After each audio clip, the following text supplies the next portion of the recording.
So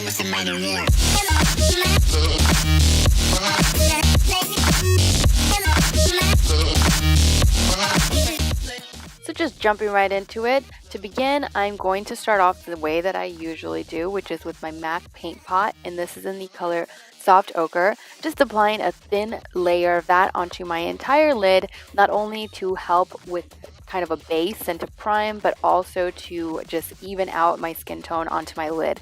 My eyes are pretty pigmented on their own, and if I don't do this, the colors that I apply on top, they just don't really show like I want them to. After that, I'm going to be applying this. This is my NARS pressed powder in the color Mountain, and just applying that onto my entire lid in order to further even out that lid color. And also, this helps me out with blending. So if you're ever having any issues with blending, or if you're finding that your eyeshadows kind of leave that skid mark, try this, and I guarantee it'll help. Guarantee it. Starting off with the color Sora and my E40 brush from Sigma, I'm grabbing that and applying that onto my crease, but obviously I go right above my crease in order to use this color as a transition shade.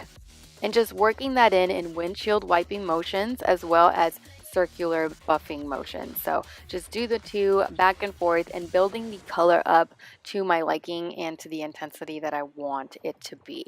Usually I try to build it up a pretty decent amount, so I go back about 3 times onto the pan, and I'm pretty set after 3 times usually.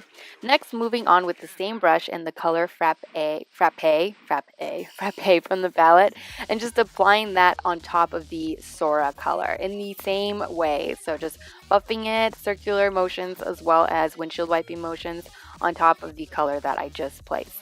And just working this in the same way that I worked in Sora by just building it up and going back as many times as I would like in order to get the color to the shade that I want it to be in. And I'm really sorry about my voice, everyone, but I am a little bit under the weather. I don't know if you can tell, hopefully not, but I just thought I'd mention it just in case anybody does notice. That's all it is.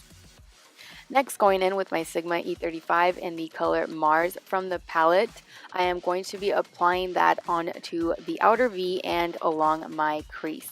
So I'm going in first by patting it and then dragging the color onto my crease after the initial product is placed on the outer V, and then grabbing the E40, the bigger blending brush that I first initially started the look with, in order to blend it out. And I go back and forth, so every time that I apply the color Mars, after I apply that, I go in with the bigger blending brush in order to blend it out, so that it's just easier when you slowly build up the color like this. It's easier to blend in between because it's just going to give you that gradient effect that you want, because you obviously don't want to know exactly where the color started and where it ended, and it's easier overall. The process is just easier. So going back and forth between placing the color and then blending it out, placing the color and blending it out.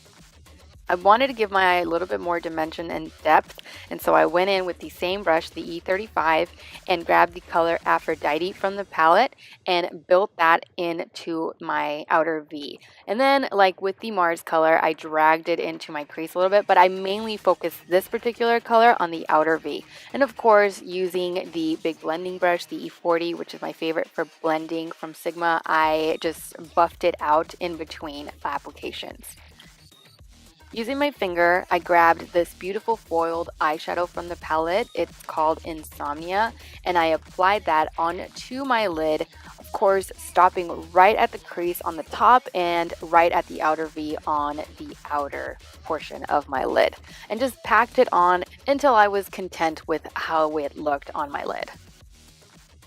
And then again with my E35, I grabbed the color Aphrodite from the palette once again, and then just built up the intensity on the outer V and also used that to blend out the edges. And then I went back with a clean blending brush. This is another E40 from Sigma in case you're wondering, and then just blended out all of the edges, kind of tried to combine the colors as best as I could all together so that they all looked nice and seamless. For liner, I'm using the Inglot 77 liner and applying a pretty long and thick winged line onto this look. Before moving on to lashes, these are from the House of Lashes in the Pixie Luxe style. Then going back with the Inglot liner, I'm applying that onto my entire waterline. And I'm just using the exact same brush that I used to apply the winged line. Then using a flat brush, this is the flat definer brush from Sigma, I'm applying the color Aphrodite onto my lower lash line, but I am stopping right before the inner corner. And then pack the color Sora onto a pencil brush in order to just blend that lower lash line out. Once my lash glue was dry, I decided, of course, I needed some mascara, and so here I am just applying some mascara onto my top and my lower lashes. Then using a pencil brush, grab the color Artemis and apply that onto the inner corners of my eye in order to finish off the look. So that is it, everyone. Thank you all so much for watching. I know this isn't like an everyday look. It's more of a bold type of look using the MannyMua palette, but don't worry, I have plenty of more looks coming your way with this particular palette, so stay tuned. As always, take care, and I will see you guys in my next video. Bye!